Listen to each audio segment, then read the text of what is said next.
What's going on there, guys? Thank you for joining us for another edition of the VivKB podcast, once again produced by Thorpe Films.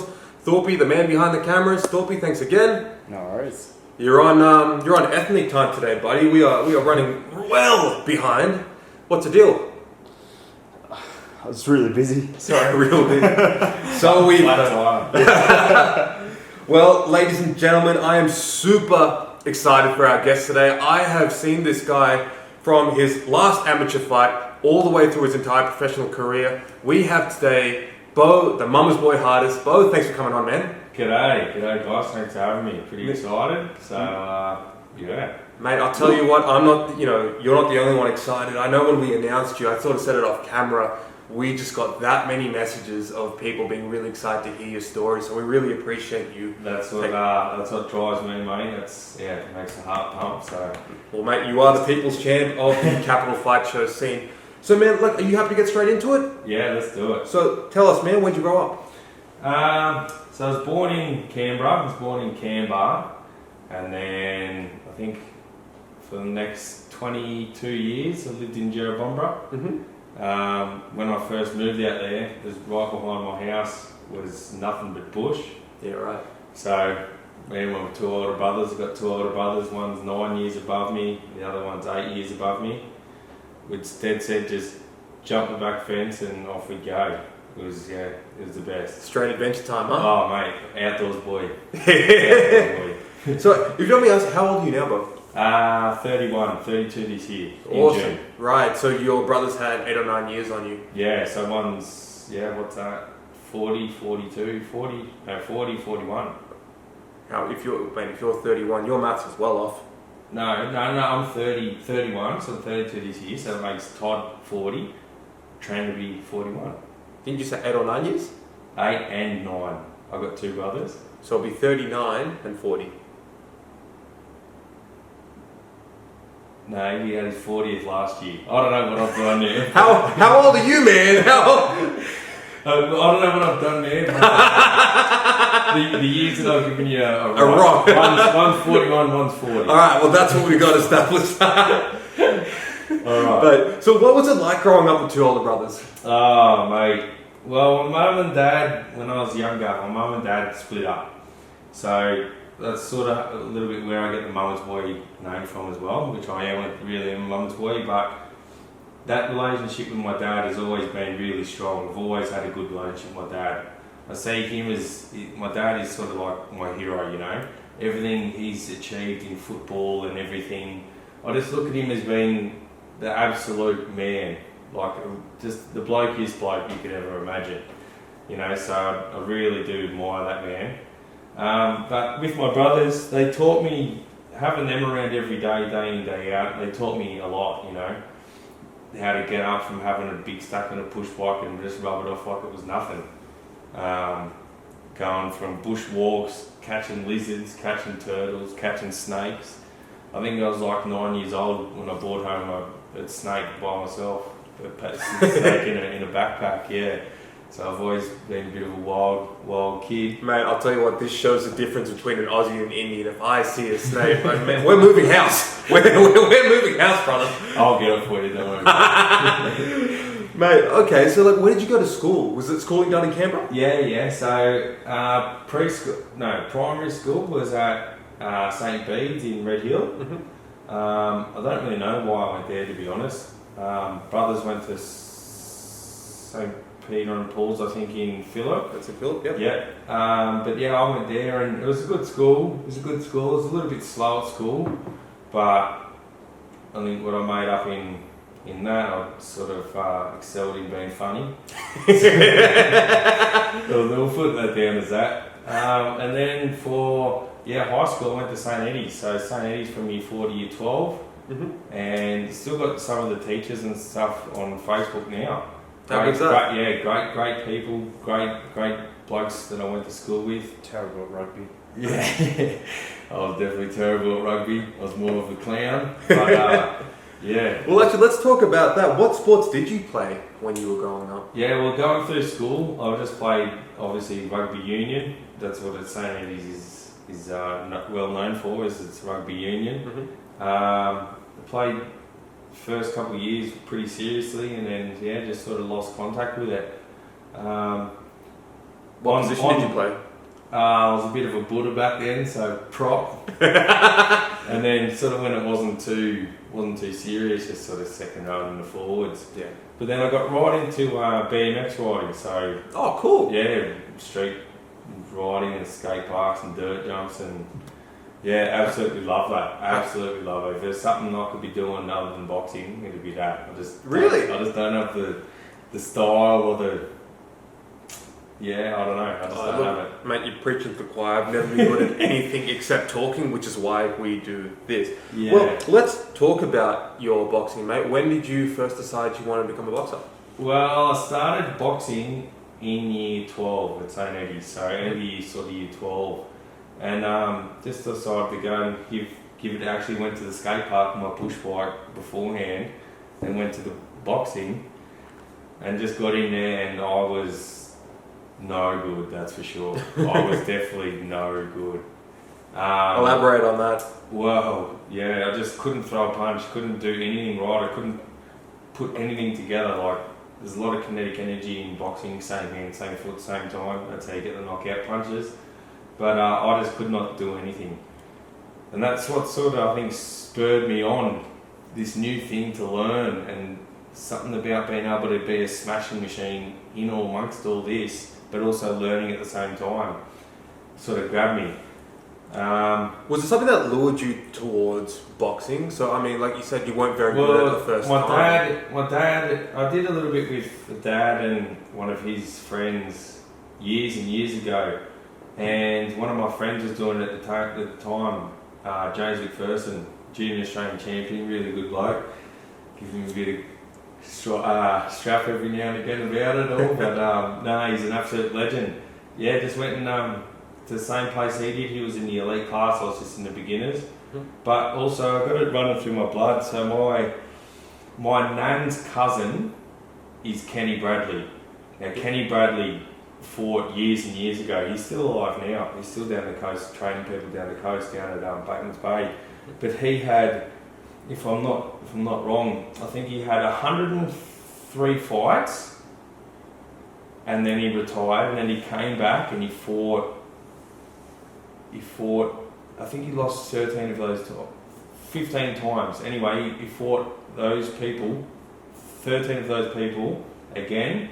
I'm pretty sure he won each of those fights by knockout. It's something absolutely crazy. Wow. Yeah, if we looked it up, we could get it, the right numbers and stuff. But yeah, he was just. Even now, I walk the streets and people tell me, "Oh, have you heard of him? And I say, "Yeah, I've heard of him. Actually, he's distantly related to him." So it's a huge thing, and I have met Kenny. He's a really great bloke. So That's awesome. yeah. So, speaking of Kenny, who were your idols that sort of got you into boxing? Well, obviously, before I first started deep into boxing, obviously the Mike Tysons and even the Anthony Mundine's, watching him sort of go around the circuit. I mean, he was big for Australian boxing. Yeah, mate, huge. Jeff Fennick. But then when I first really started getting into the love of boxing and sparring and sort of catching on with everything that needs to be done and all these little plans and tricks and stuff, it wasn't sort of the blokes you see on TV. It was the blokes that I was watching training. So it was the Australian team, the Jared O'Mahony's, the Lenny Zappavigners, the Todd Kidds, the Jared Fletchers, which is when I call it the golden age of boxing. When I first started boxing, all these guys were the Australian champions in the amateurs, and I used to be able to watch them train and spar and pretty regularly. So to be able to watch them and for them to even say good day to a young fella that didn't know how to throw a punch, it used to mean the world to me, So watching them guys train and that's really what made me take off, I think. Where did you start training out of?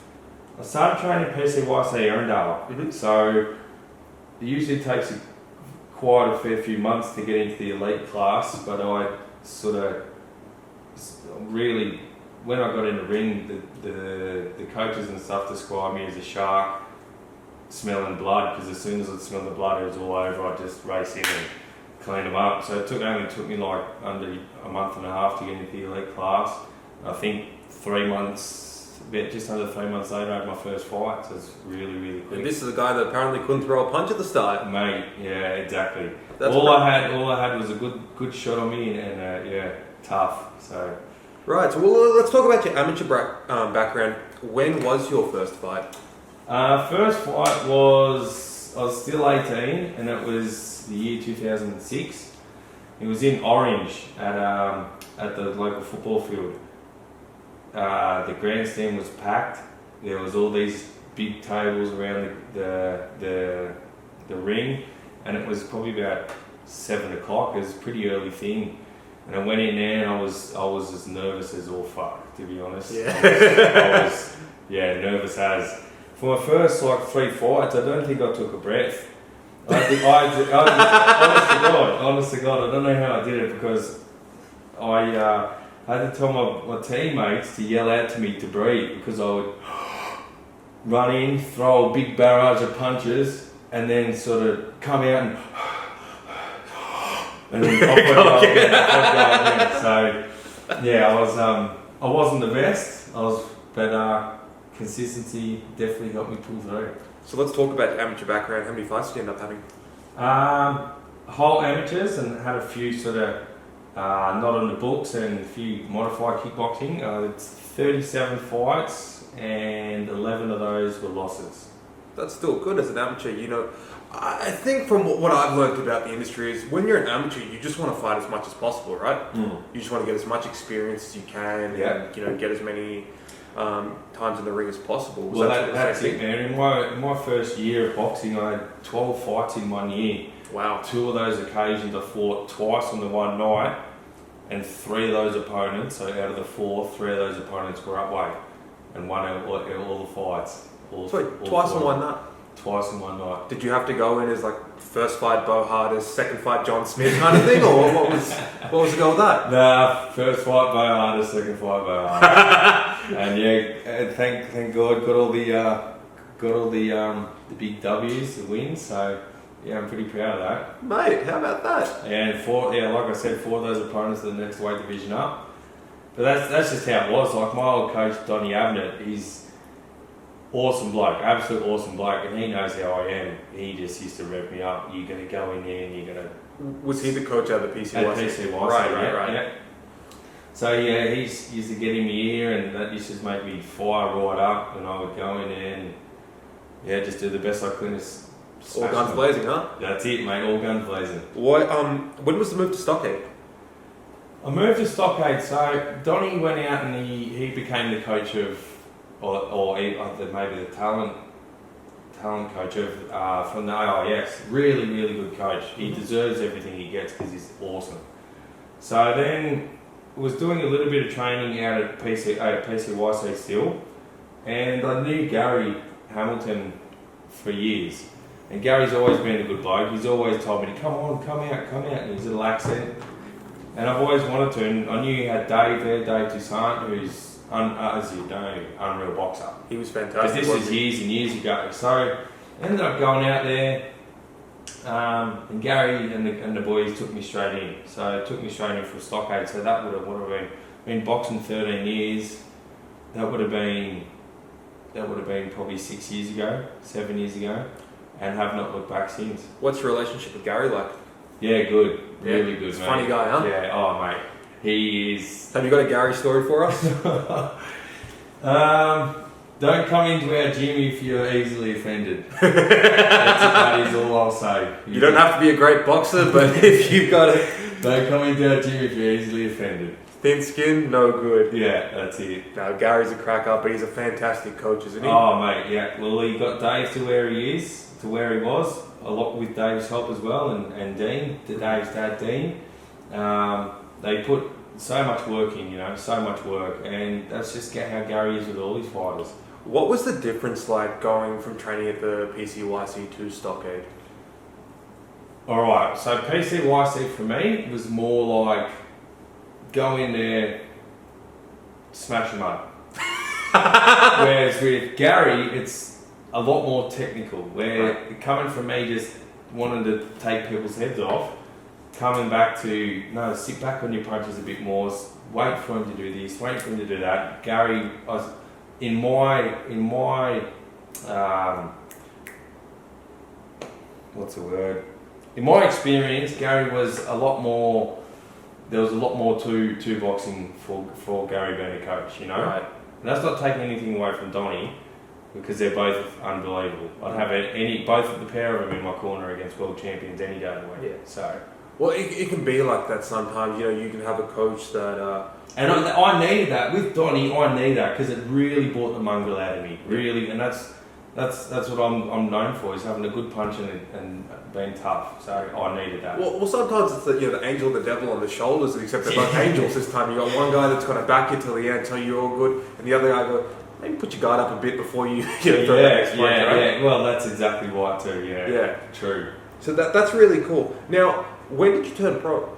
I turned pro in 2016. Mm-hmm. Yeah, 2016. So, what was the decision to turn pro?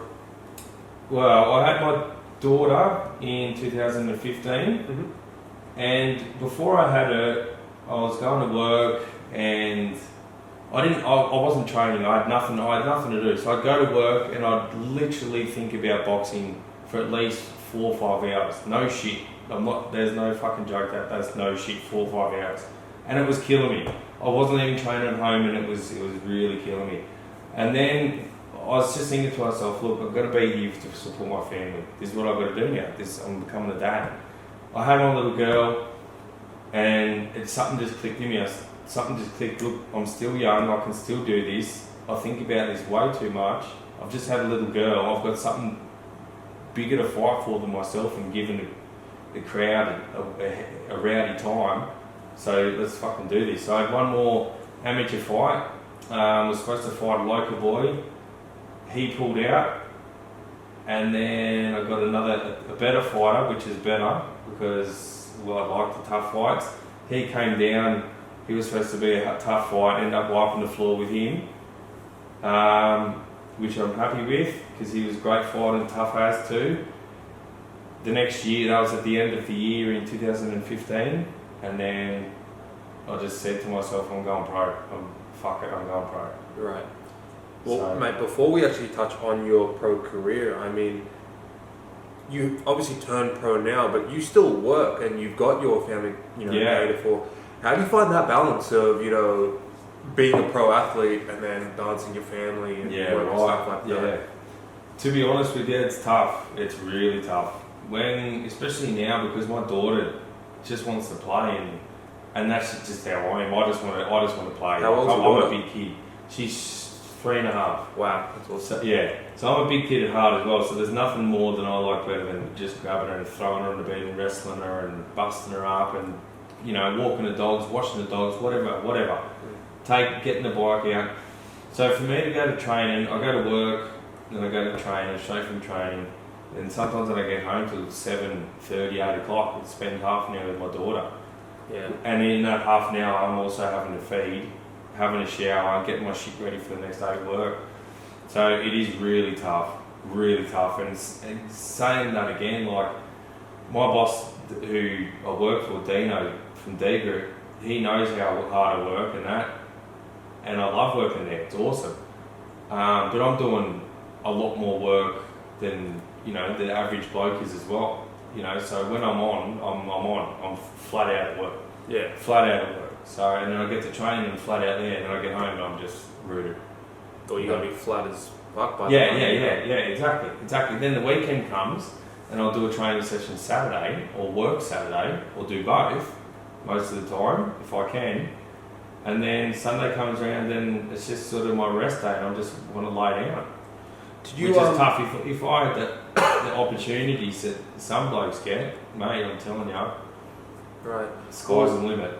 Oh, absolutely. Well, mate, I believe that wholeheartedly, brother. One thing I was going to ask you with regards to work, do you work the week of a fight? Yeah. So Wow. I'll work if I'm fighting Friday. In the amateurs, I'd only have Friday off because it's the same day weigh in. But if I'm fighting Friday now in the pros, I'll have Thursday, Friday off. Okay. So just in case I need to cut weight. So how about that? So I'll explain the reason I find that really interesting. So I come from a... I've heard a lot of the other boxers in the gym take the whole week off. Yeah. But to me, it's sort of just... It's not the usual thing that I do. Whereas if I was sitting at home, I'm a massive eater. So I would just sit there and all I think about is food, and it'll kill me. So I'll have to go for a walk, and then I'll get home from the walk and I'll just sit down and think about food. It does. It sort of helps me. It takes my mind off things a bit, but I can definitely 100% see from the sort of rest and recovery side why I should be taking more time off. Just so our audience knows, what do you do for work? I'm a plumber.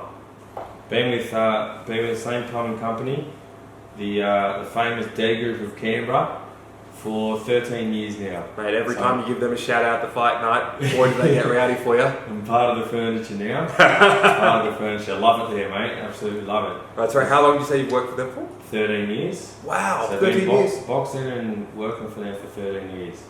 Fuck me. That's I know. good gig, huh? I know. Right. Yeah, I've got a good there. They look after me. Well, I would say from at least the shows that I've been to, they're always there to support you. They always buy a table, they sponsor you. I think that's really good to know that you're working for people that see your greater goal there as well and want to support along the way. I think the thing is, I love saying it, Dino's got my back. Yeah. At the end of the day, he's got my back. Doesn't matter what happens with work and shit, he's got my back. So he's like a brother, and that's how it is. Right. Well, let's go into your pro career for a bit. How many fights have you had now? 5 fights in pros. Mm-hmm.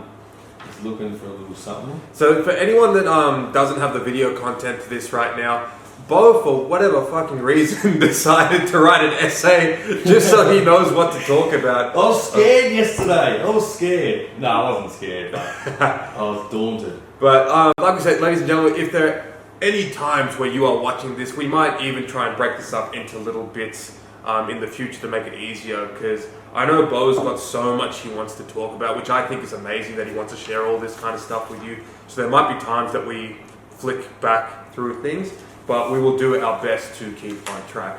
So let's talk about this pro career for a moment, Beau. Yeah, no worries. We found the notes? Yeah. It's scripted. Everything we do is scripted. This guy's an idiot. We hate him, but we're trying to make him a good guy. No, not at all. Well, first fight. So I was lined up with a bloke they call The Rock. And I remember this actually. If your nickname's something like The Rock, then what happened to The Rock, man? You got to be pretty tough. He hasn't been stopped. He fought a lot of top Aussies. I think he had 30 odd fights, whatever it was. But fought a lot of the Aussies, and that's what sort of the top Aussies, and that in a lot of different weight divisions. So that's what sort of caught my eye. The next thing that caught my eye is that he'd never been stopped. I pride myself on having a good chin and pride myself on having a good punch. If I can get to you, then you're going to know about it, that's for sure. So it was a bit of a test, it was a bit of a challenge to me to sort of try and stop this bloke. When I gave it a red hot crack, I ended up dropping him, I think, in the last round. Just to pulled his hand down and flushed right in over the top, and legs just went under him. Dropped like a rock. He did. He dropped like a rock. And then he got up and he's sort of a bit sway, and then he come in with these big hooks and sort of was a bit falling over everywhere. And then the last sort of 10 seconds, I just said, like, and put my fist up, fucking let's do this. And he sort of, let's do it too. He was keen too, man. I have to thank him for that fight. We just went at each other. Just last 10 seconds, just throwing hell for leather. And the reason I say I want to thank him for that as well, because I'd rather someone come to me than me have to hunt them. Yeah. Where he came to me as a really entertaining fight. He really put it on for the crowd too. So yeah. Well, I mean, it's your first pro fight, and that definitely put you on the map, didn't it? It did, yeah. You know, for being anyone being able just to put him on his ass after he's not been dropped or stopped or anything in however many fights he's had. He has had over 200 Muay Thai fights. He's 3-time stadium champion in Thailand. Yeah, he's really good fighter and really handy.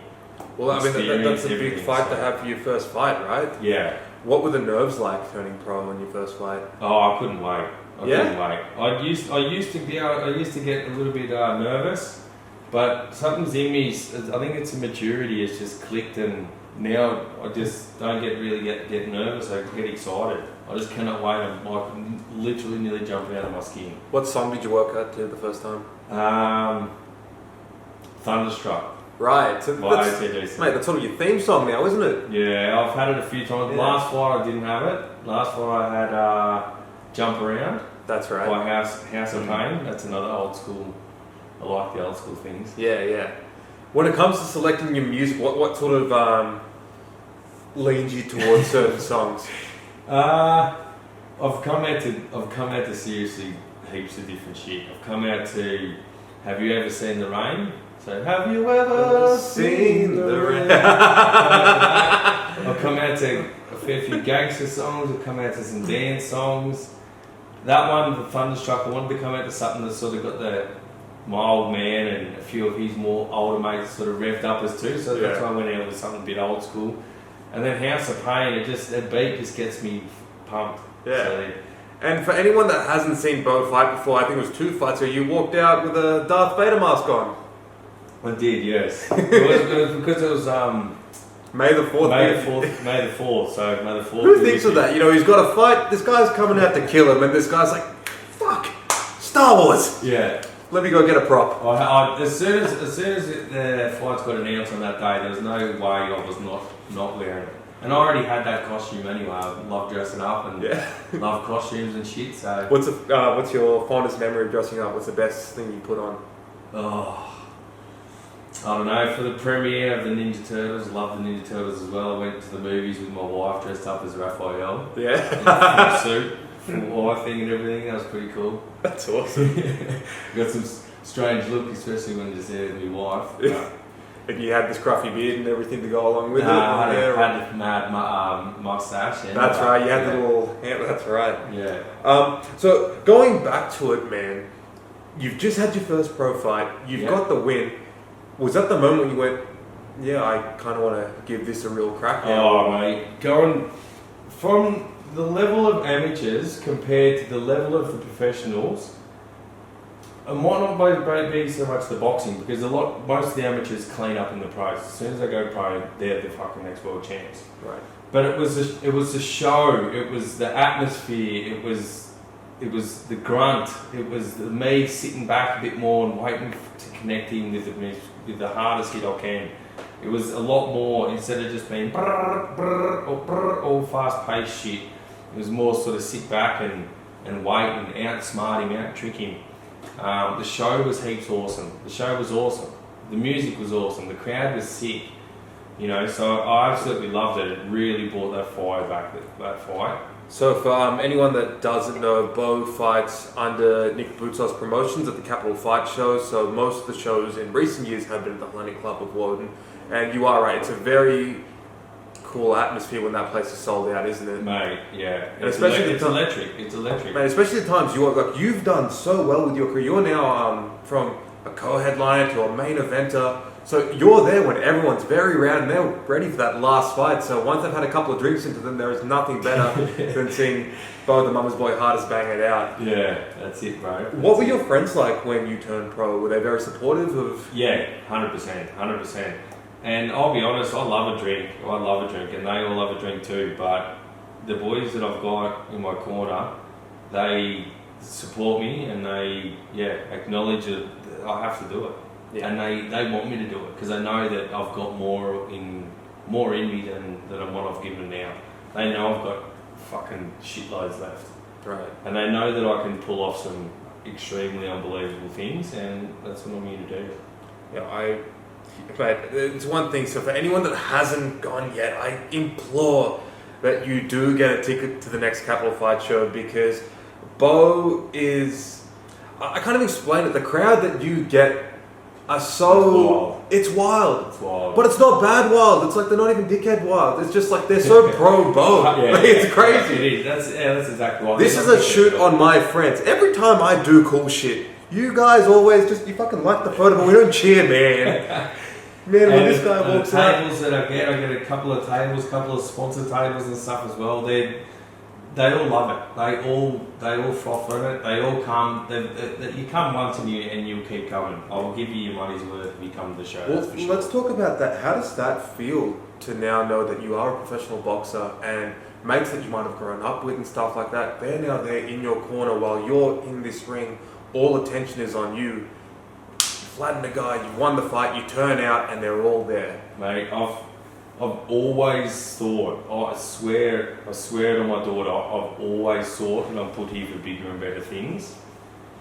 After I got married, it sort of died off a little bit because, what wasn't my wife, wasn't the marriage. Fucking married. But I just was like, I need to be a man now. And then when my daughter came, I was like, I need to be a dad and a husband now. But now I'm back where I need to be. I'm back. You found shooting for the stars. Yeah. And at least I'll be hitting the sky. That's the least I'll be doing. That's for sure. Well, maybe that's the worst thing that comes of it. What Exactly. life, right? Yeah, exactly. All or nothing, man. That's how I live my life every day. All or nothing. Well, let's talk about this one thing. So, with boxing, it's with what we do in bodybuilding. It doesn't matter if you win a show, lose a show. It's just about getting better and better each time because it's subjective. Whereas with boxing, especially once you've turned pro, your record's something very important. You want to rank up as many wins as you can, get into the rankings, that gets you opportunities at titles and whatever it happens to be. You unfortunately suffered one loss in your career. Yep. What was that like? Bro, that was hard. I trained hard for that fight. I think the opponent came on a little bit of short notice, if I remember correctly, but that doesn't matter. I should be the one worried about me, not worried about whoever gets in the ring across me. Who gives a fuck? I should be worried about me, and I should be, working on me. And I don't know, I was just a little bit thrown off. He was a kickboxer. He had awkward movement. He was really good. Don't get me wrong, really good. I think it was Ben Mahoney. Yeah, I think he's a fantastic fighter. Yeah, he is a fantastic fighter. He's had a shitload of kickboxing fights. He's a lot taller than what I thought. I was looking at some photos, trying to size him up with John Wayne Parr and stuff, talking to a few boys that do kickboxing now, tall John Wayne Parr is, and I thought I was going to be my usual big for the weight. He ended up being bigger than me, and I only seen him the night of the fight. I didn't even see him at Wayne because he didn't come to Wayne. So went up, shook his hand, said g'day, good luck, like I usually do, fucking nothing but respect. And then came to the fight and he just sort of sat back and just picked me off. He was very slick. He was, very slick. And his movements, I think because of that background of kickboxing, just his movements and his angles and stuff weren't really what I was used to, And he was so composed. If there's one thing I take from that fight, it's his composure. Because he was just so composed and just so level-headed. It was really smooth. In that fight, he hit me with a few good punches actually in the second round and sort of dazed me a bit. And then for the rest of the 40 seconds or whatever it was, he just unleashed on me, just unloaded on me, and I just took it as well as I could. And so I get a lot of confidence out of being unloaded on like that, especially by him. He's a really decent puncher. And yeah. Was that the first time in your professional career that you'd sort of been rocked? I walked into another shot, and that was sort of rocked me a bit as well in my second fight. Yep. I dare say that the one in my second fight probably rocked me more because I was coming in hard, really hard, and he just timed me perfectly, just shoot huge overhand right and just caught me at the right time. Yeah. But that was, it took 15 seconds to get my head. That was sort of like a one-off punch, opposed to sort of this fight where it might have been a bit overwhelming, where you just trying to recover. Benny was just coming at me for the rest of the 40 seconds, and then I was, walked back to the corner, a bit giggly, but yeah, all sweet. Well, let's talk about the moment when that happens, because obviously, the fight might not be going your way. Yeah. But you don't go, oh, well, fuck it, okay, I've lost, let me just let's get to bed early and get out of Yeah. here. You still want to keep going. You still Oh, want to mate. fight. And then One thing I take from that fight is after about the third round, I think it was, going into the fourth, fifth, maybe fifth and sixth, Gary said to me, he's like, you got to work your ass off here. And I pulled my head in. I did. I went a lot. Not so much work my ass off, but I fought a lot smarter, especially after being a little bit rocked. I really give myself a pat on the back for that, because that's usually not my strong point, is being a smart fighter. Being a brutal fighter is sort of my strong point. Taking one and given two, or taking two and given one. But to come out of that and sort of be nice and tidy with my hands and still put in a really good performance, and I think I nearly got those two last rounds. I think it was only lost by 2 rounds in that fight, so it was a really close fight. Well, I mean, you can learn so much about yourself in a loss, can't you? I think that's one of those things in Yeah. any aspect of life. Yeah. If you keep winning, you don't really learn as much, right? Yeah. Because 100%. you don't see your flaws. In that, I thought I did everything pretty spot on, and then I looked at the tape and there was a few things off, and me and Gary had a chat. And after me and Gary had a chat, I just sort of knew, like, my feet are a little bit out. It takes a lot to get your feet. If you can be millimeters out there on the bottom and up the top when you're throwing a punch, your meters out. That's sort of how sharpshooter boxing is. You have to be on with everything, right at the right time. When that happened, was there ever because obviously, like, your pro career, it's still very fresh. I mean, you've become such a big name in the Canberra fighting scene, but it's crazy to think that you've only been pro. This is your 3rd year as a pro, right? 6 Yeah. years, yeah, right? Yeah. When you had that loss, was there ever a moment where you went, maybe this isn't for me? Nah. Beautiful. No. I mean, What was the day like? I'm a fighter. I've always been a fighter, and I will continue to be a fighter to the day I die. I tell that to my missus. I tell her, like, I've always been like this, and this is the way it's always going to be. I know, obviously, I have a limited career in boxing, and I sort of feel like I should be there more for my kid, and when we do have more, but right now, yeah, I love it. There's nothing, like I said at work, I was thinking about it 4 or 5 hours of the day, not even thinking about work, thinking about boxing. So as soon as that sort of result happened, were you already looking at the next fight? You just want to get back in there and Yeah. get things? I did have a couple of unanswered questions, but then talking to Gaza, what we can do with my feet and how we can progress and stuff, it just put me straight back in the line to just keep fighting. So, Well, I think what you're talking about here would be very important for young boxers out there to know that there will be hurdles, massive, mate, massive. You don't learn anything from a win. All you do is take it away, have a pat on the back, have a beer, and that's the end of it. That never gets heard of again. If you lose, you dwell on that. You think about it heaps, and you think, what can I do? How can I come back and excel? Well, mate, I think that's a champion's mentality. That's Yeah. someone that went, you know what, this happened. I'm going to work hard to make sure it doesn't happen again. Exactly. And you did that. Let's talk about your first fight back from that. So that was last fight. Last fight, Yep. you main evented. Yeah, I did main event. It was awesome, actually. I'm really proud with that. Fought a bloke called Mark, the God of War, Gadaletta. And I now realise why they call him the God of War, because he is one tough motherfucker. I dead set hit him with everything but the kitchen sink, and he would just not go down. I seriously have hit people a quarter of what I was hitting them, and they've been buckling everywhere. Do you ever think when you hit someone hard and they don't go down, you sort of go, fuck, come on, man, that's not fair? 100%. 100%. And I was doing it with Mark. I hit him once. I think in the 5th round, hit him up the guts, and it cringed him over, and I thought, fucking this is it. So I just raced in there, unleashed on him, and he is tough, man. He just sort of turned around, got a bit of space between us, he just shakes his head at me, he sort of smiles, he's like, I'm not going down. And then, I was popping him with uppercuts. I was pulling his hands down and hooking him over the top. I broke my knuckle in, or busted my knuckle in the second round.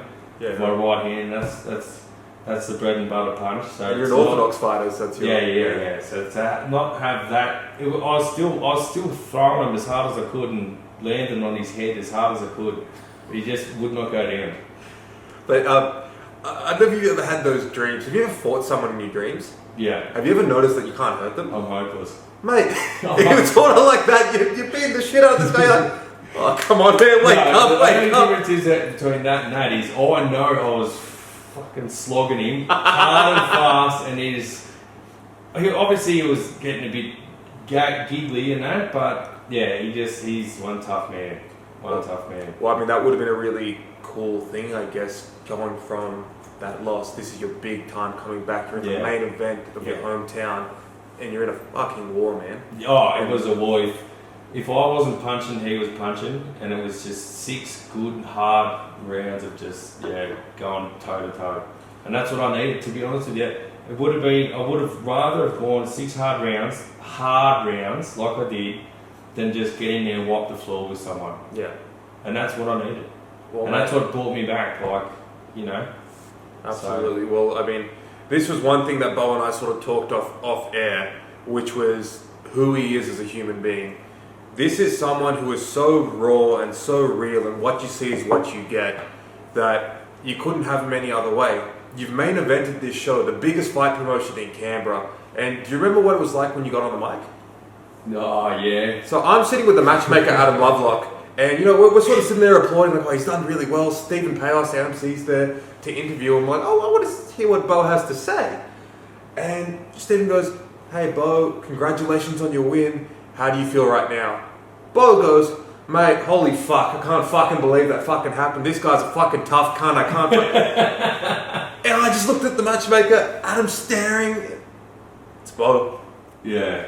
That's you, isn't it? I'm not going to sugarcoat shit. I'm definitely no princess. I can try to be. I can dress up as one. But I am who I am. If you don't like it, there's the door. No, stay. No, not the audience. I love you. But I mean, it was the best thing because it was so real. Mate, and do you know what it is? It's raw emotion. It's raw aggression. It's raw emotion. It's raw love for everyone being there and cheering. It's just raw. It's just me raw. And that's the best though, because I mean, I remember seeing an interview with Chael Sonnen, a UFC fighter, and he goes, man, I was so ready to win that fight and call Anderson Silva out. So for anyone that's seen that, as soon as Joe Rogan goes to interview him, Chael Sonnen gets on the mic and goes, Anderson Silva, you absolutely suck. But that was so planned because he wanted to get that fight. For you can't even think about like, okay, let me just pretend to put a tie on. Yeah. Oh, thanks for coming, guys. I'm really happy to be here. It was shit, piss, fuck, cunt, and that was the first things that came out of your mouth. I'm pretty vocal with stuff like that. If you don't like it, I don't really care. To be honest, mate, you are you. Anyone else, I'm here for me. Mate, you are you, and my family. Yeah. Well, hopefully those aren't the first words that came out of your daughter's mouth, but that's... No, they definitely weren't. Let's talk about your family a little bit. So, you're married and you've got one daughter? I do. I am married and I do have one daughter, 1 3.5-year-old. So, went to Bali in 2013. Took a little ring over there. Took a little bow tie, a little black bow tie, and I've had a leopard print G-string since I was about 16 years old. Took that as well. Of course you have. The first night I just couldn't help myself. Me and the missus had a few drinks and had an awesome night, and I just said to her, I said, do you want to strip dance? And she said, yeah, we're laying out by a pool in our villa. So I thought, fucking yes, this is it, you beauty. Rubbing my hands. I went in, got the ring out of this little passport carrier thing, even though she carries on my passport and stuff because I'm absolutely hopeless. I just thought I'd, try to show her that I was becoming a man. Put the bow tie on, put the black bow tie on, flung it up, put the leopard print G-string on, looked at myself in the mirror, and I just pumped myself up. I said, this is it. I pointed at myself and said, you motherfucking man. I said, this is your time, and you're going to go out there and you're going to smash it. Slapped myself on the chest, pumped myself right up, walked out there, and yeah, got down on one knee. I sort of did a bit of a dance for her first. I can't dance, that's for sure. Cannot dance, I'll admit that. Did a little bit of a wiggle for her, and then sort of got down on one knee, and she just started crying. It was the best night ever. It just started crying. And that was the first night. I was supposed to leave until we got to Gili Island like 4 nights later, but I just couldn't hold it in. I just wanted it, you know. That's love, huh? Yeah, 100%. And then we got married a year later in 2014 on Gili Island, where I was supposed to ask her to marry me in Bali. And we had just over 90 guests come. Wow, so we travelled up. Oh, it was huge, man. It was huge. So we all stayed at the same resort, and every morning everyone would just wake up and meet at the pool. So it was just like a party every day. And then we ended up getting married on the beach, and it was awesome. That's for sure. It was really, really good. Everyone's speeches were just to a point. Mums and dads and families, everyone was there, cousins and all these friends. It was the best. Oh man, it doesn't matter if you're getting married or you're boxing, everyone's there for you and your special days, huh? Exactly, man, exactly. Would be no more special day than a wedding day, right? 100%, 100%. What was it like when your daughter was born? Yeah, that was awesome too. So, we got the call, well, Lauren called me one time at work and she said, look, I'm pregnant. We had a trip already planned, already tickets bought for a festival and stuff over in America. And we went home that afternoon and we walked our dogs, which we love very, very dearly. And we decided we're having this kid. We are having this kid. And time went on a bit. She got bigger and bigger. You used to call her E.T. Mama or Big Mama. E.T. Mama because E.T.'s skinny and got the big gut. And then Big Mama just because, I don't know, she loves it. And yeah. And then on the 11th of the 8th, we went into hospital, to Canberra Hospital. And then on the 12th of the 8th, she was born. Little Stella Marie Hartas. I'm one of 3 boys, and then my dad's one of 5 boys, and it's just all boy grandchildren except one girl. So I really thought it was going to be a boy, but I should have really thought about it because knowing me is going to be different. We had a beautiful little girl, man, and she just is the highlight of mine and my wife's day every day. She's the most beautiful soul. What's it like being a dad? It's the best. It's the best thing I can do. I can get in a ring and fight in front of thousands of people or whatever. I can go out and do crazy. I love being crazy. Love doing wild shit. Jump off high things and get the adrenaline rush going. Or I can have a few beers with my mates and enjoy that as well. But nothing comes close to being a dad. It really is the best thing ever. Especially now she's like, I get her doing a bit of boxing, she's throwing punches, and I think she's pretty keen to learn. Are you waiting for that day? Because I am sure, looking at your wife, not so much you, but your wife is a very lovely lady, very beautiful. She is very beautiful. If your daughter ends up looking like your wife, your daughter's going to have to walk around school with a photo of you on her shirt saying, this is my dad. I've always said, or you can ask my wife, I've always said my kids are going to learn how to fight, and if I ever have girls, they're going to learn how to fight better than the boys. So she'll be right, and if she's not right, then that's when Daddy will come in. Daddy's coming, huh?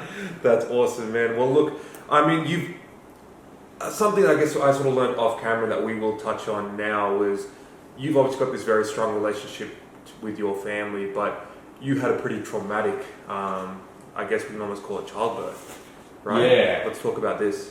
Okay, so when I was born, I was diagnosed with high risk apnea, which then put me into high risk being a SIDS kid, SIDS is basically you just stop breathing.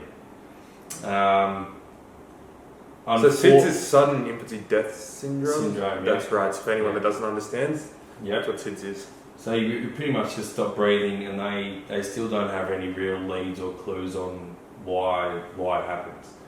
So I was very high risk of them. When my mum and dad were 21 years old, they unfortunately lost their firstborn, a little girl, Simone. So I would have had an older sister. I've got two brothers, I would have had an older sister, but obviously she passed away from that. Being 21 years old and thinking about that, even now, being my age, 31 years old, I just couldn't comprehend that. They fought together and stayed together and fought through it all, and obviously had 3 boys after, but losing a child to that is just absolutely insane. Absolutely insane. And then when I was born, I sort of had the same You say symptoms? symptoms, yeah. So I had to be flown to Sydney to be put on breathing things and getting tests and stuff done. And I was put on a monitor when I was, I think I was only 10 days old. When I was 10 days old, I got taken to Sydney to be put into this children's hospital or something. I can't exactly remember. Mum knows everything, but and then I was also diagnosed with chronic asthma. So I'm chronic asthmatic as well, which doesn't go well with breathing and things like that. So I was brought back to Canberra and put on a really highly sensitive monitor, like a breathing monitor. These days they've got them around, and they're just sort of you know, it goes under the mattress or under the thing, and it just, if the baby stops moving or breathing, it'll beep 10 seconds later to give the baby a bit of a chance. Mine was pretty, pretty down to the point where every time I breathed in and out, a beat would go off. So there was a few times I actually stopped breathing, and in front of my brothers, my mum raced in and sort of picked me up and gave me that kickstart that I needed. So I think I've always sort of had that, being a fighter in me. I've always had that there. Not that I can't go back and say, I'm brought up from the Bronx or anything like that, because I'm not. I'm definitely not. But that being part of my history and happening to me and things like that, and especially with my family going through losing a sister and a family member, daughter, yeah, it's really built in there. Well, I couldn't imagine what it's like to, first of all, even have a child and then have that taken away from you, especially at the age that your parents were. It would have been very, very traumatic, and I think it's a big credit to them for staying so strong and then going up to raise 3 fantastic boys. Yeah. And I guess for you, sort of, when you're old enough to hear that from your parents, it's sort of one of those things that, because when things are happening to you at the time, especially at a young age, you don't know about it. It's just a part of life. 100%. And I guess as you get older, especially now that I've got my own daughter, yeah. If something was to happen to her, my life would be over. Yeah. Something like that, And I don't know how they came back from me, because I don't think I could. And I think I'm very, very strong in that way as well, but I just couldn't see myself coming through something like that. Well, sometimes there are bigger things to fight for, and Yeah, life is one of that's those, true, and that's man. why you are here. And like you said you were put on, I think we said it sort of off camera, where you feel like you've got a greater purpose in this life, and man, you Yeah. know what? I think you were given that opportunity to have that obstacle. And it sounds corny, cliche, and all that kind of shit, but here's the reality: that's life. Yeah. And you almost had life taken away from you the same way, God rest her soul, your sister did. Yeah. But even as a young baby, you fought that, and mate, here we are at my house having That's this it, bro. conversation. Especially being 8 and 9 years after my brothers, it could have just been a quick decision for my mum and dad, and I might not be sitting here regardless of the SIDS and stuff. They could have just, got me over and done with in the hospital before I was a bum. Yeah. So that for them to even have me that long after my brothers is a blessing, really. Well, you can obviously see it with your relationship with your daughter. You cannot put a label on that level of love. I think the only word, I believe, is unconditional. Yeah. And that is the love you have for your family. Well, mate, let's talk about Sid's for Kids or Sid's. Essentially, there's an organisation that Beau wants to talk about his next fight and something that he wants to do. So let's elaborate on that. So, giving a little bit back to the good side, I sort of always felt like I've never really given anything good back. At my next fight, I'm going to talk a little bit about it if I can. With this mullet that I've got going on now, which is over 400 mil long. Just quickly turn around so the camera can see this. This is what we call pure filth, ladies and gentlemen. It does not get any more Aussie than what we've got growing out of Beau's head. Look at that. Look at it. Put him on a Pantene ad. That's it. That is it.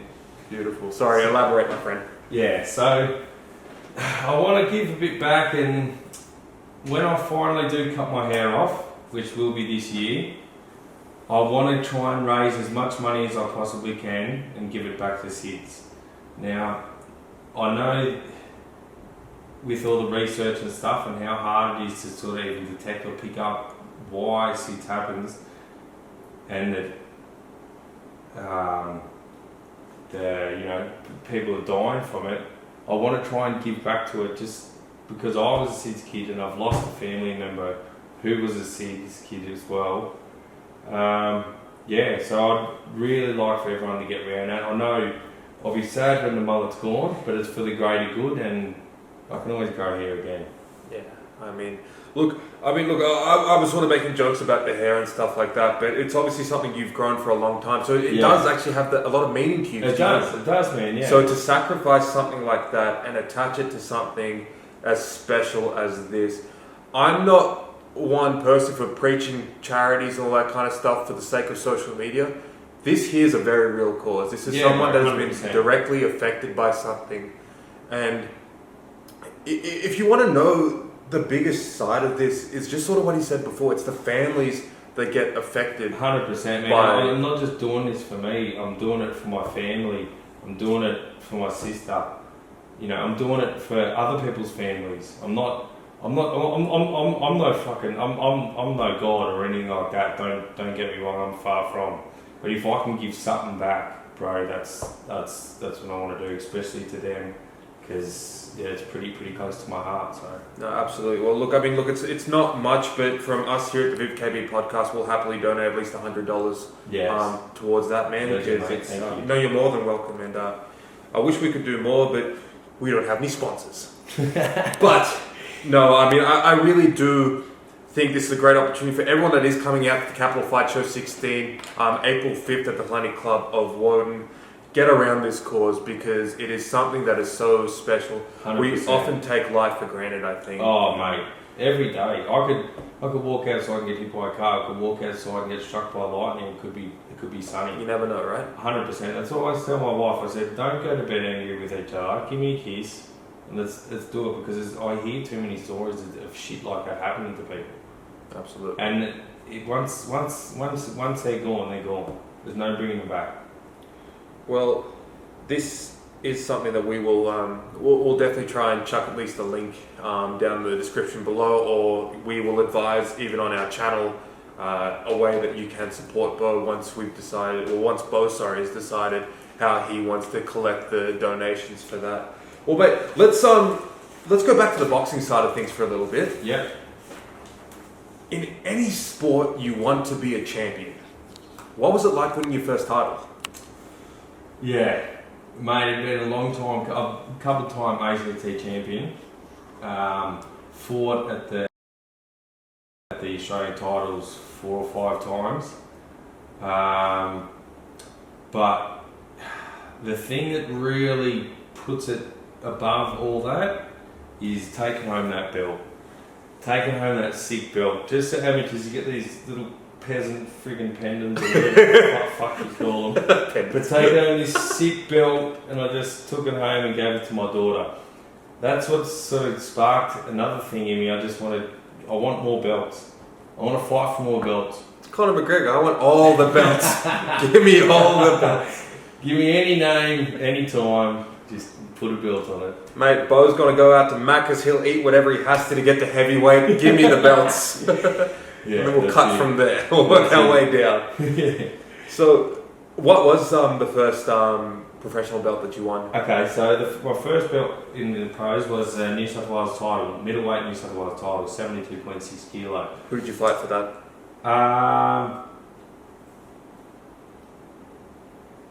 Louis Giovanni. I think that's how you pronounce it right. Louis Giovanni.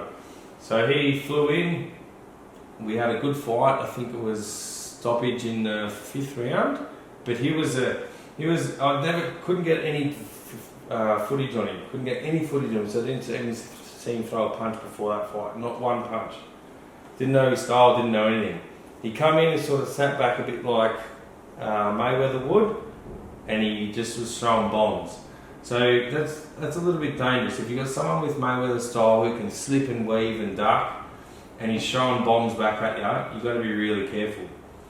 I just used my jab, used that to get into him, and finally got him with a right uppercut, bring it round with a right hook and dropped him. I think I dropped him in the 4th round. I thought, you beauty. So he gets up, and I start unleashing on him more and more. And he makes it to the round. After unleashing on him a bit, I was a bit knackered. So I thought, shit, this is the round, I've got to get him out of here, 5th round comes round, then I pin him in the corner, which I like to do to people, get them in the corner or get them where they're not going to run. It's boxing, it's fighting, it's throwing punches, it's not running, it's not marathon running, it's not swimming, don't fucking try to run away. So I got him there, sorry, got him there, and he was throwing back a bit, and then I hit him, I think, with a left hook and an uppercut or something, and then, it was all over. The referee sort of jumped in, and to have that belt around my waist and be taken down to my little girl, and to finally start that collection of belts, not little pendants and trophies, was unreal. So looking to expand that collection, that's for sure. So let's talk about expanding on the belts for a moment. Probably the Aussie title will be the next thing that we're trying to chase down. Would that be? Yeah, or Australasian title, or one of whatever. those two will be sort of the big goal, right? Yeah. Cool. How far off do you think you are from an opportunity at one of those belts? Hopefully, maybe the end fight this year. I'll be looking at. So this fight coming up, it's going to be a tough fight regardless, because I haven't had the adequate training as I should have had. I've been working away for the last 5 weeks, doing 12-hour days, so it's been really, really tough. He doesn't mean that he's been training 3 times a day. He's I've been trying to do that for sure. Excellency. So get this one out of the way, match me up, whoever, whatever, get this one out of the way, step it up in the next one, in the mid-year, maybe chuck in a couple more rounds, and then at the end of the year, let's go hunting. Yeah, Beautiful. What is your ultimate goal with boxing? Where do you see yourself going? Ultimate goal. I've got a few goals. I'll start with them. One goal I've always sort of prided myself on is going in there and just giving the bloke hell. Giving him hell. Making him remember my name. I've fought blokes, other Australian champions and shit, and they've said to my coach after the fight that they'll never fight me again because it's been too dangerous or whatever. That's how I like to fight. I like to thrill the opponent, I like to thrill the crowd, and I like to get reactions out of the crowd.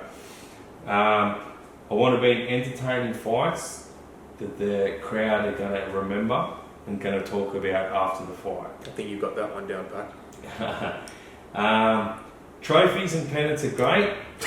Pennants, I love that word. But I need belts. If I'm going to be cutting weight properly and stuff, I need belts. There's a reason you get the abs, mate. I want to fight for belts, and I want to take the belts home, which I will be.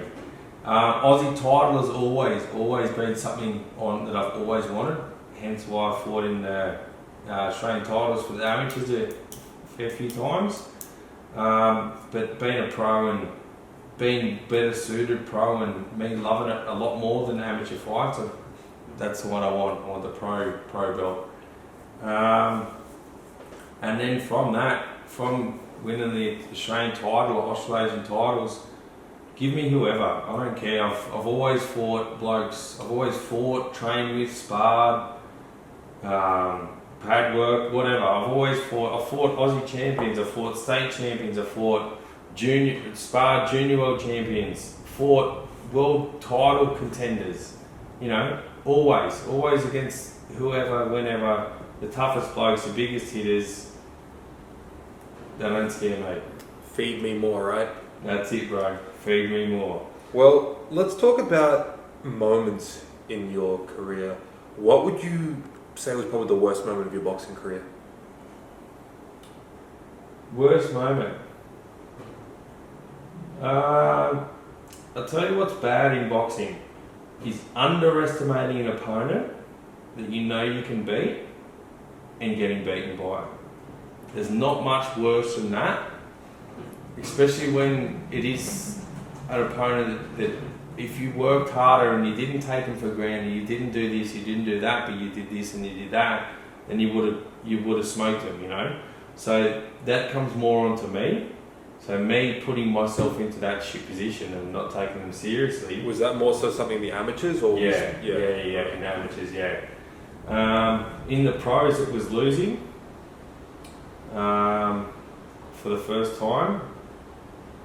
I've had some decent injuries in boxing, broken hands and noses and burst eardrums and stuff. That they're all fine. That's just all part of the game.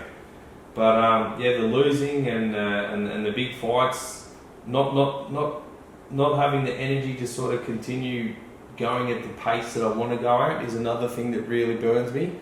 But that's more the amateurs as well. The pros have been good, so. Because just on that, just two areas, what does it feel like? Because I can barely throw a punch, man. So that's why we got to keep our attention pretty close. Anyways, that feeling of when you've dropped someone, the adrenaline rush that you get from there.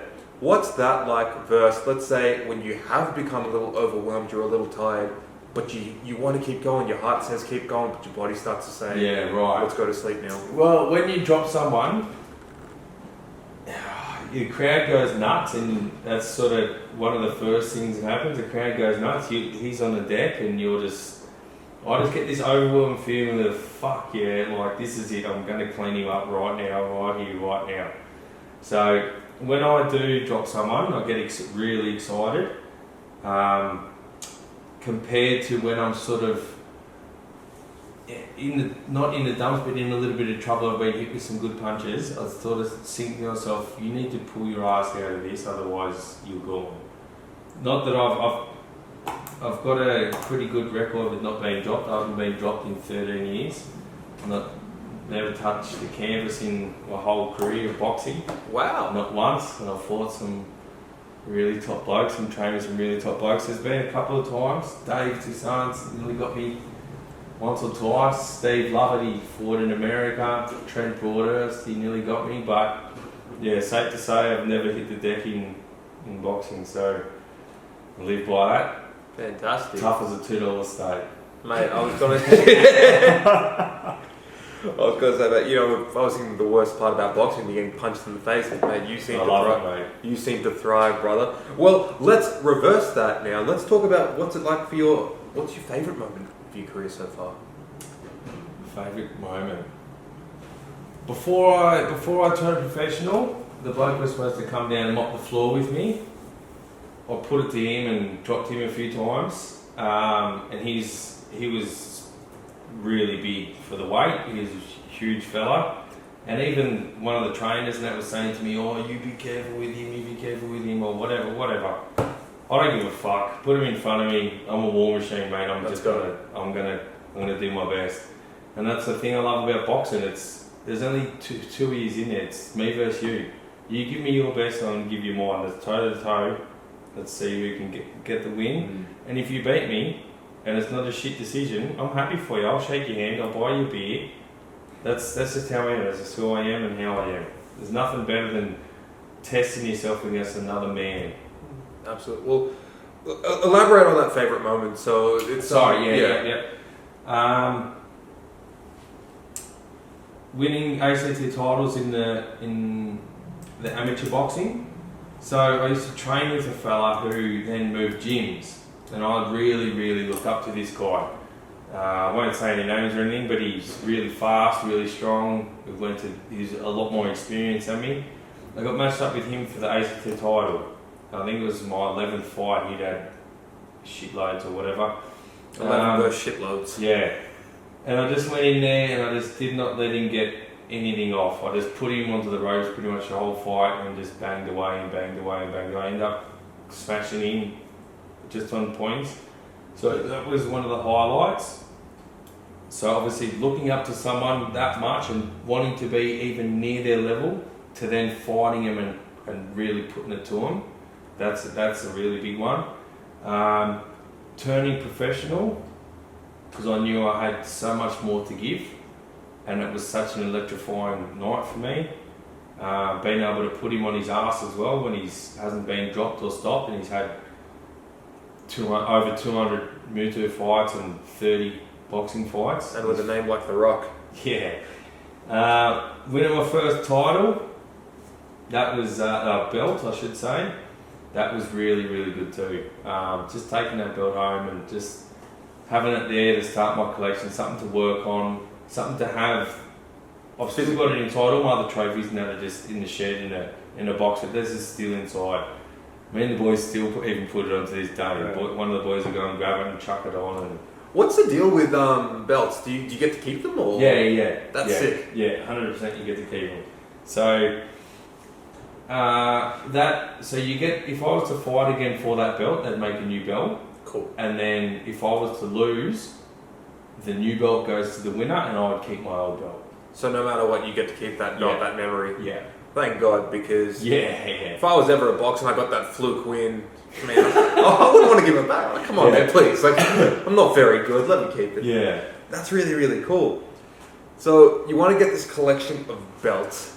There's no doubt in my mind that you will. You're a fantastic boxer. You're a fantastic fighter, even more so than that. Now, what would you say would be some advice you'd give to the next generation of boxers coming through? If you want to excel in this, don't put anything other than boxing before it. Not girls, not alcohol, not friends or anything. Put your head down and work your ass off. That's all. Hard. I've only started to sort of click lately, but nothing comes to anyone that doesn't work hard. In anything in life, work, boxing, relationships, if you want it to work, you got to work. You got to work your guts out. And the last couple of years, that's what I've been doing, and it's sort of all clicking at the right time. So, Well, I think that's a fantastic thing to hear, especially for you guys at home, to hear from a pro boxer. This is, you see the glory of the day, you see the sold out crowd, you see the guy walking in, having that, the charisma that Beau has. You think, it's all, sunshine and rainbows. that's definitely Bar the getting punched thing, but then you don't hear this, you don't see this. There's so much more that goes into it. Like just say you work full time. What are your hours like with work, first of all? Usually it's from 7 till 3:30. Okay, so it's a full day of work. Yeah. And then how long do you train for? About 2 hours. So then I go to the gym, be at the gym by 4, which is straight from work, obviously. And then, usually 2 hours. So I start training at 4:30, out of there by 6, 7, get home 7:38. And you only got that limited gap to spend with your family before you start it all over again. I've got the best wife. She stands by me and she has my back. She has my back better than anyone. She first started watching me fight and she couldn't even watch. She just put her eyes down, head down, couldn't even watch. Now she's honest to God the loudest person at the fights. She has my back. Should jump in there. Well, it's good for her that she doesn't, because she gets knocked out. Nah, not if I was in there with her. She'd be alright. Mate, that's absolutely beautiful, and I think that it goes a long way having a good support network, doesn't it? Mate, and all my sponsors and everything, I've known a lot of my sponsors for years and years. They're all good mates. Who All are your my sponsors? Who are your sponsors? Sponsors. Bone Top. He's got the notes, ladies and gentlemen. You have to make sure he doesn't forget the sponsors, otherwise, oh boy. Bone Landscape Supplies. P&D Concreting, Joe Cleary Racing, CMC, Oxidate, D Group, and the Earth Class. Do you want to quickly elaborate on what each of those sponsors do as far as their business is concerned? So that way, if we're going to give you guys a plug, you might as well get a good plug. That's it. So Bungendore Landscape Supplies, Adam Hunter, he's been one of my best mates for years and years, and he had no hesitation whatsoever. He actually hit me up. All these sponsors, I haven't gone to any one of these sponsors, they've all come to me. He hit me up and he's given me money on the side. He's made up 2 sets of t-shirts and he always gets a table. So for him, financially, he helps me out with things like that. T-shirts, gets me keep the money from the t-shirts. Yeah, and just all around good bloke. If I need anything, I can ring him straight away. And that's a landscaping business, correct? Yep, Right. landscaping supplies. Okay. Bungendore Landscape Supplies, but they also do landscaping from there. Beautiful. Cool. Top Sports Care. He's been with me just as long as Adam from Bungendore Landscape Supplies, and he is massages, cupping, whatever I need, whatever my body needs, they do. PD Concreting. He is another good mate from a long time ago, and I seen him at MMA fight night here in Canberra, and he just came up to me and said, "Bro, if you need anything, give me a ring." I said, "Fucking oath I do." I said, because he's a good mate, you know. It's good for the both of us. Yeah, it's different when you say it to a random when someone's just trying to be nice. Fucking oath! What are you doing this time? Yeah, so he helps me out with money and whatever I need.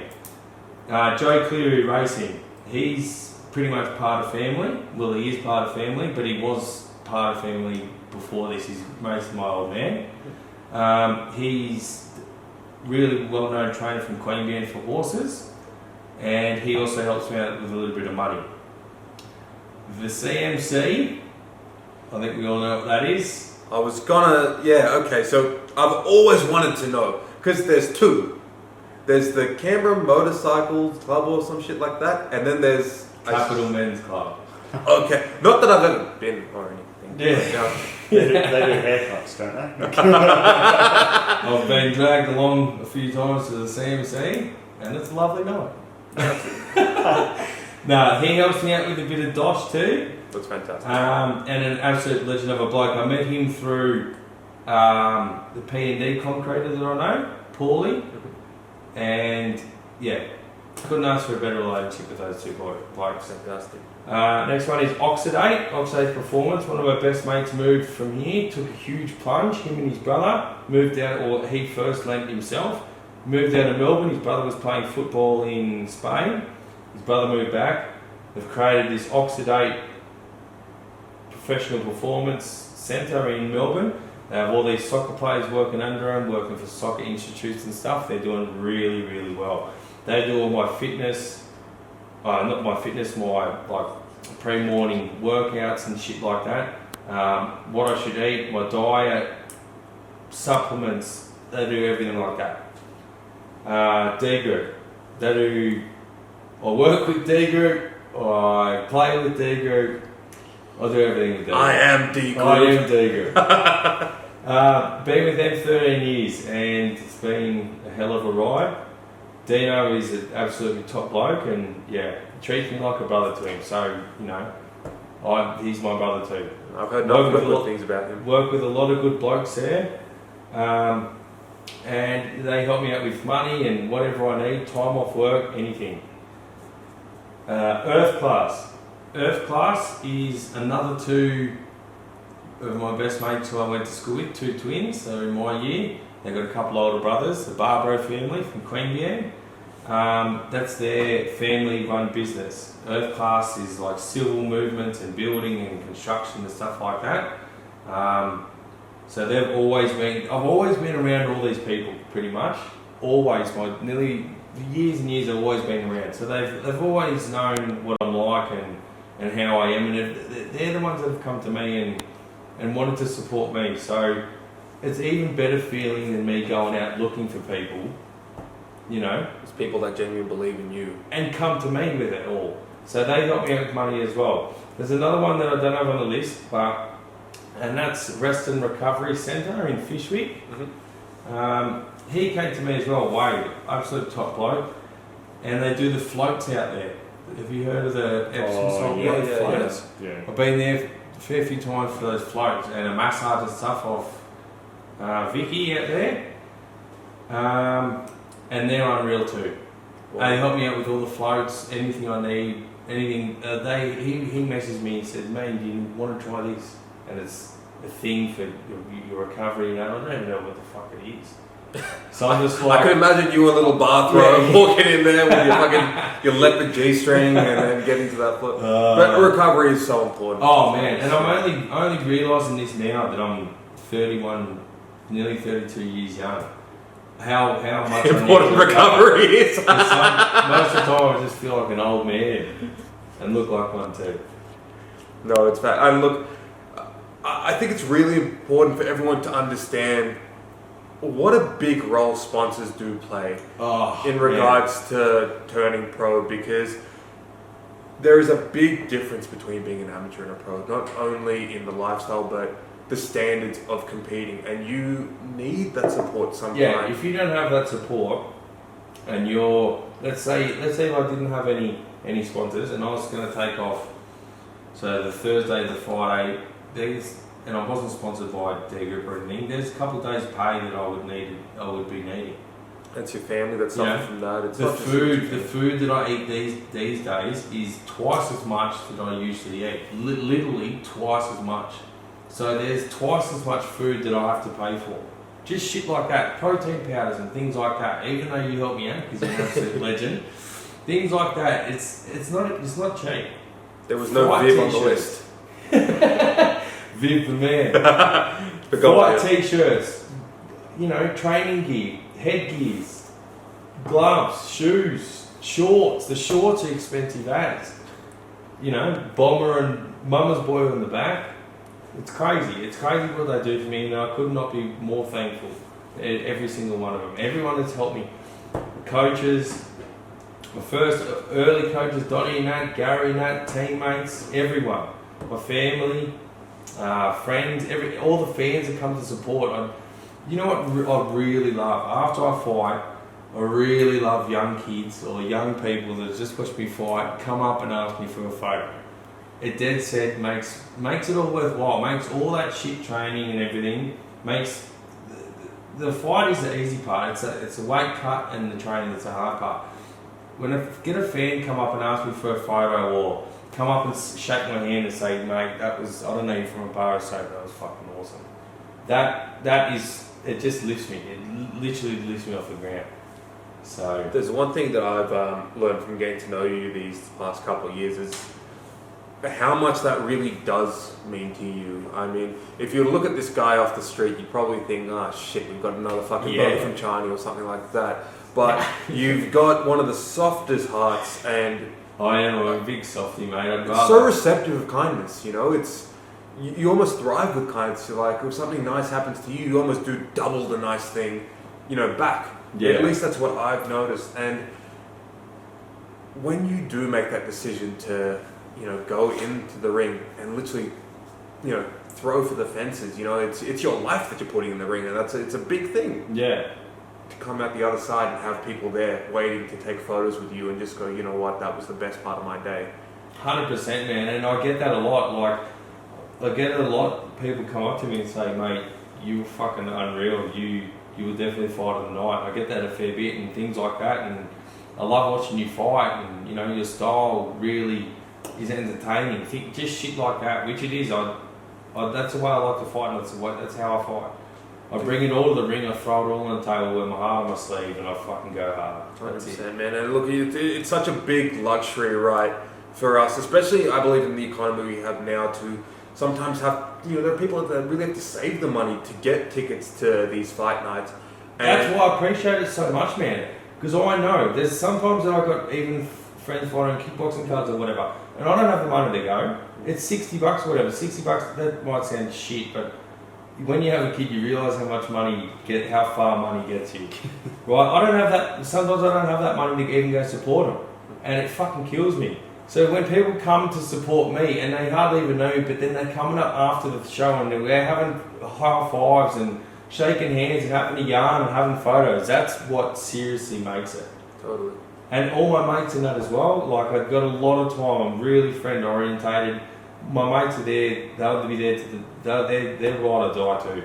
And my family, I don't even need to say anything about my family. I could take a dead body home to my mum. She wouldn't say nothing, she'd just say, get the shovels. that's just how it is.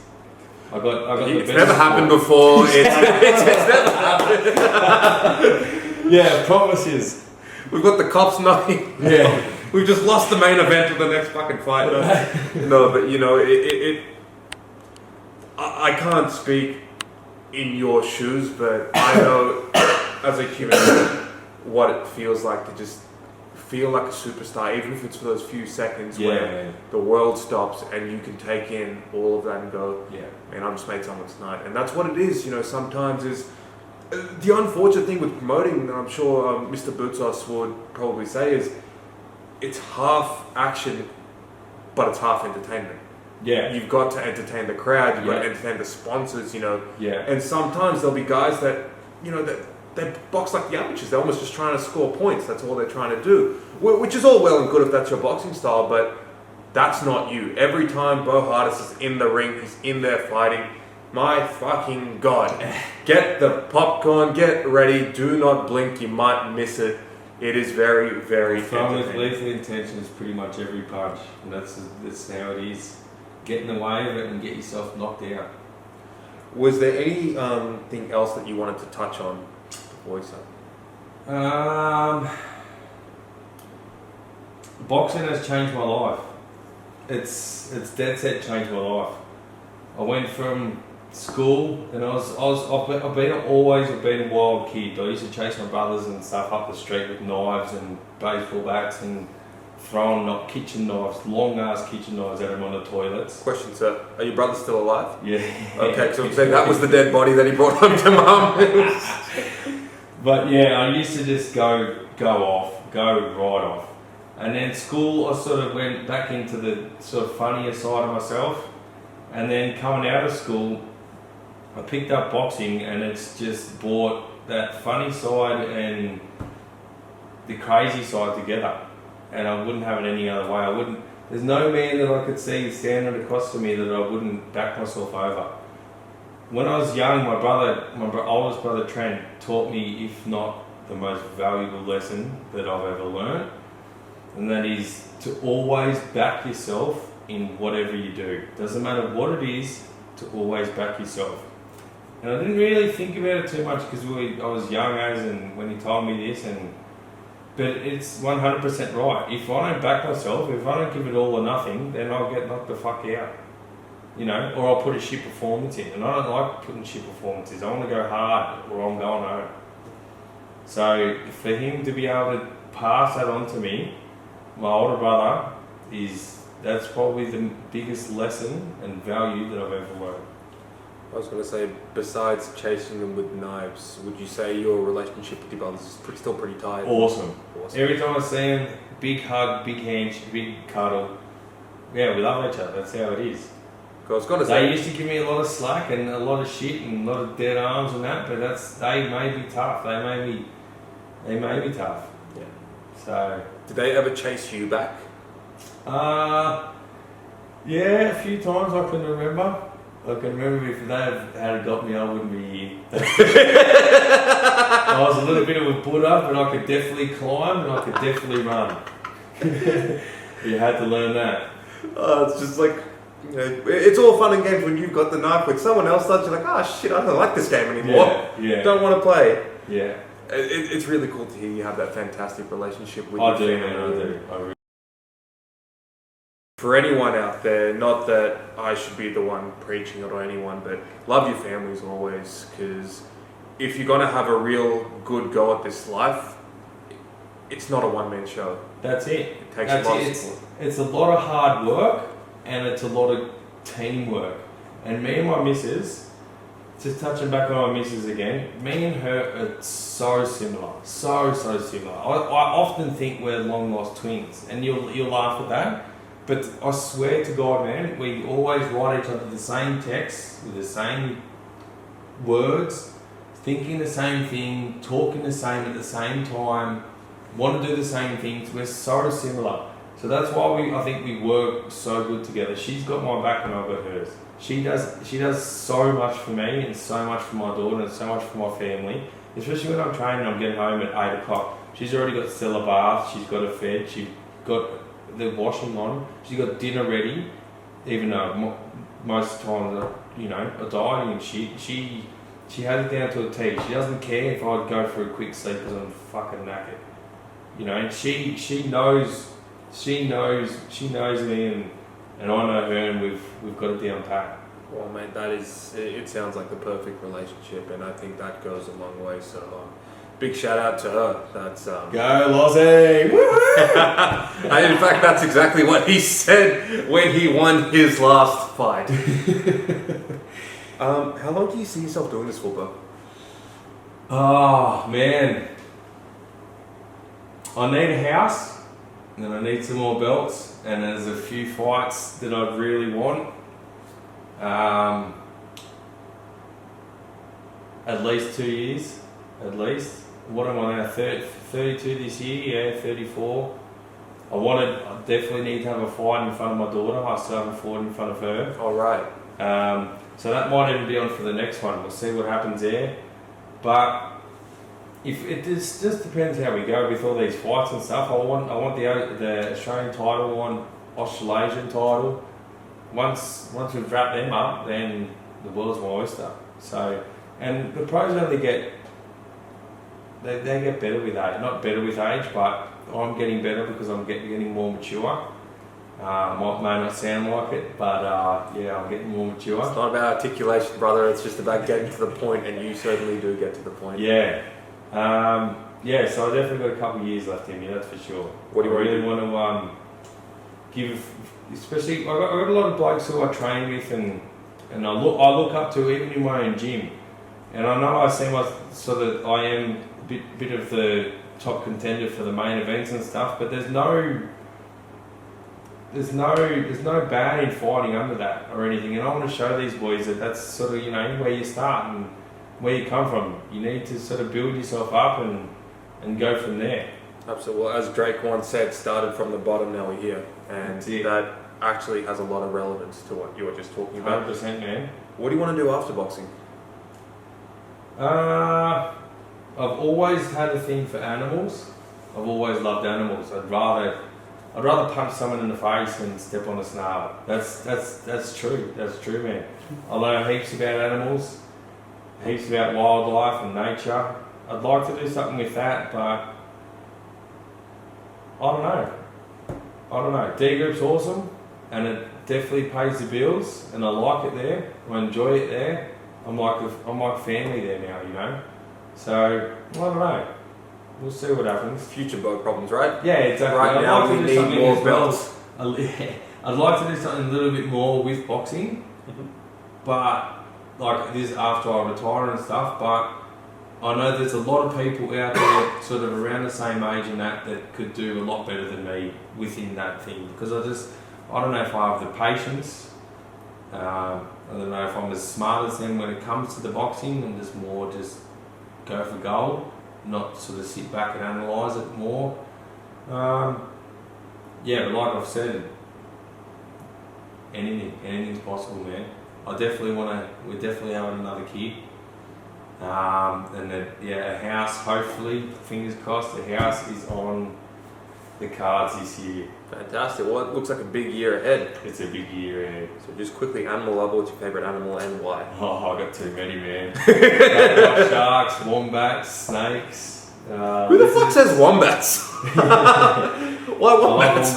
I love wombats. Why? I just always have, man. They're like a little stump. You hear them in your car and you know about them. They're tough as shit. They're hardy. They're Australian. They live in holes. I don't know. Just love animals. I love them. They live in holes. No, Crocodiles are ruthless.